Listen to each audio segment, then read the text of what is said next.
we'll guide you through how to add titles in DaVinci Resolve. If you find this helpful, consider subscribing and liking the video. First, open DaVinci Resolve on your computer and make sure you have your project timeline ready. Once you have your timeline open, look at the top of the interface and click on the Effects library. This will open a panel on the left side of the screen. In this panel, you will see a section labeled Titles. Click on it to expand your options. You'll find various pre-made titles like Text, Text Plus for more advanced options, Lower Thirds, and Fusion titles that offer animated text effects. To add a title, simply drag the one you want onto the timeline where you want it to appear. Once placed, click on the title in the timeline to select it, then go to the Inspector panel on the top right. Here, you can customize your text by changing the font, size, color, and position.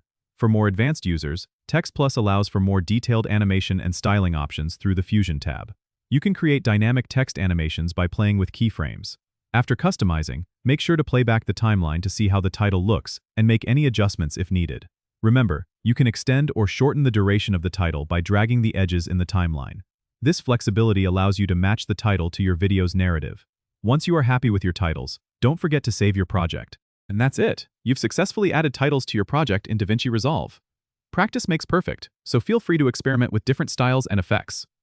Don't forget to subscribe and comment if this helped you out.